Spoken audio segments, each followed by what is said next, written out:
ओम शांती. सात्विक पक्वान्नमध्ये आपले स्वागत आहे. आजचा मेनू आहे मोमोज आणि त्याची चटणी. त्यासाठी घेतलेला आहे गाजर किसून, पत्ताकोबीही किसून घेतला आणि पनीरही किसून घेतलेला आहे आणि 1 ते 2 इंच आल्याचे तुकडे देखील किसून घ्यायची आहेत. आणि हे सगळं एकजीव केलं की त्यामध्ये भाजलेल्या जिऱ्यांची पूड, काळं मीठ आणि चवीला आपलं साधं मीठ आणि यामध्ये महत्त्वाचा इन्ग्रेडियंट्स म्हणजे काळ्या मिऱ्यांची पूड घालायची आहे आपल्याला. हे अतिशय महत्त्वाचं आहे. आणि हिरव्या मिरचीचे तुकडे आपल्याला जसं तिखट पाहिजे तेवढी घालायची. आता ही कढई आपण गॅसवर ठेवूयात. मीडियम गॅस ठेवायचा आहे आणि ही 2 ते 3 मिनिटासाठी आपल्याला वाफवून घ्यायचं आहे. त्याचा कच्चेपणा जावा यासाठी मी झाकून ठेवते आणि हे 2 ते 3 मिनिटांनी छान वाफलेलं आहे. आता हे आपल्याला थंड होण्यासाठी आपण बाजूला ठेवून देऊयात. आणि आता मोमोजमधली आपली ही पहिली स्टेप झालेली आहे. आता बनवून घ्यायची आपल्याला चटणी. चटणीसाठी घेतलेला आहे मी 1 टोमॅटो, 1-2 आल्याची तुकडे घेतलेली आहे आणि लाल मिरच्या घ्यायच्या आहेत. ही लाल चटणी असते पण त्या तिखट कमी असलेल्या घ्यायच्या. मोमोज बनवण्यासाठी या ठिकाणी मी घेतलेले आहे 1.5 वाटी मैदा. मैदा चांगला चाळून घ्यायचा आणि मैद्यामध्ये 1 चिमूट मीठ घालायचं आणि बाकी काहीही न घालता साधं आपलं पाणी घालून थोडं थोडं त्याचा डो मळून घ्यायचा. या ठिकाणी पाहू शकता हा डो चपातीला कणिक मिळतो त्यापेक्षा थोडासा घट्ट ठेवायचा. आणि आता आपण हा झाकून ठेवूयात. चटणीचं साहित्यही चांगलं वाफवून झालेलं आहे. टोमॅटोचे साल काढून घ्यायचं आणि थंड होण्यास ठेवून देऊयात. थंड झालेलं आहे आणि मिक्सरमधून मी ते चांगलं काढून घेतलेलं आहे. कढईमध्ये ठेवायचं आणि 5 मिनटासाठी त्याला शिजवायचं. थोडंसं मिक्सरचं भांडं धुवून पाणी घालायचं आहे आणि 5 मिनटांनी ते घट्टही होईल. त्याच्यात चवीनुसार मीठ घालायचं की बनली आपली चटणी. आता जो झाकून ठेवलेला डो आहे तो घ्यायचा आणि त्याचे छोटे छोटे असे बॉल्स बनवून घ्यायचे आहेत. या ठिकाणी माझे सगळे बॉल्स बनवून झालेले आहेत. पाहू शकता तुम्ही. स्टफिंग मी काढून घेतलेली आहे एका बाउलमध्ये आणि एक बॉल घेऊन त्याची लाटी लाटलेली आहे. यामध्ये स्टफिंग घालूयात. मोमोजमध्ये नेहमी स्टफिंग जास्त घालायची कारण या मोमोजला चव आहे ती स्टफिंगमुळेच.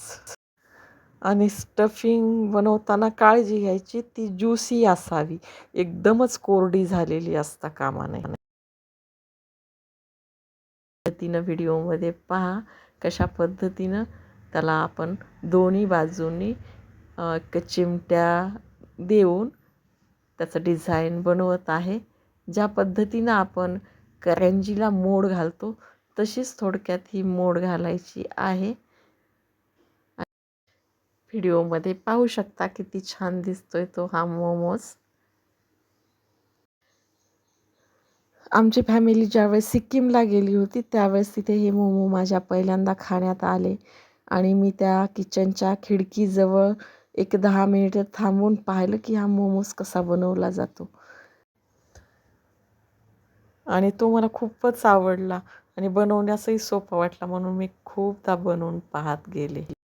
सुरुवातीला 2-3 वेळा ही डिझाईन नाही जमली पण नंतर जमत गेली आणि आज तुम्ही पाहत आहात व्हिडिओमध्ये किती छान मोमोची डिझाईन होत आहे.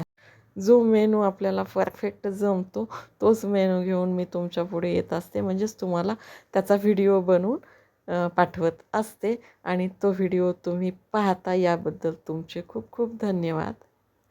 सिक्कीम, भूतान या साईडला जे आहेत असेच मोमोज बनवतात. बघा किती मस्त दिसतोय. आणि आपण मोदकाप्रमाणे देखील याला बनवू शकतो. मग तुम्ही पाहू शकता या ठिकाणी मी 2 ते 3 मोमोज तुम्हाला कशी चिमटे काढले पाहिजेत किंवा कशा पद्धतीनं याला मोड दिली पाहिजे हे दाखवलेलं आहे. आणि याला साहित्यही जे लागतं ते आपल्या किचनमध्येच मिळतं. कुठे काही नवीन कोणते वस्तू आणायची असंही नाही आहे, म्हणून आपण सहज हे बनवून पाहू शकतो. आता मी एक चाळणी घेतली, त्याला थोडासा तेलाचा हात लावून घ्यायचा आणि यामध्ये एक एक मोमोज आपल्याला थोडासा एकमेकापासून लांब ठेवायचा आहे, कारण तो फुगून जास्त होतो स्टीम होत असताना. आणि स्टीमर मी ठेवलेला आहे. स्टीमर म्हणजे काय, एक कढई ठेवलेली आहे, त्यामध्ये पाणी टाकलेलं आहे, झाकून ठेवायचं. 1-5 मिनिटांनी त्याला उकळी आलेली आहे आणि ही चाळणी जी आहे मोमोजची ती मी ठेवलेली आहे आणि तुम्ही पाहू शकता हे मोमोज किती फुगलेले आहेत ते. 5 ते 6 मिनटात ते चांगले वाफले जातात आणि वाफल्यास आपल्याला एक हिंट मिळते, ती म्हणजे ते ट्रान्सपरंट होतात. आतमधली जे काही स्टफिंग आहे ती आपल्याला दिसते. चाकू किंवा टूथपिक लावून पाहावं लागत नाही, पण मी पाहिलेलं आहे. व्हिडिओमध्ये तुम्ही पाहू शकता.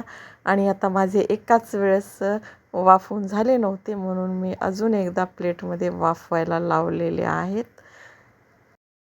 सगळे मोमोज बनवून झालेले आहेत. मोमोजचं एक वैशिष्ट्य आहे, काढल्या काढल्या ते गरम मस्त खायला पाहिजेत, तेव्हाच त्याची मजा येते.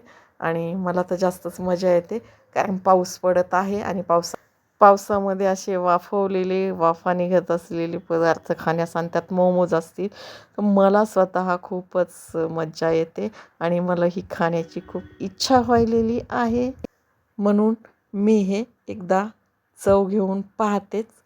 तुम्ही चॅनलला सबस्क्राईब करा, कमेंट्स बॉक्समध्ये कमेंट्स टाका आणि जाता जाता थम्सचा आयकॉन दाबायला विसरू नका.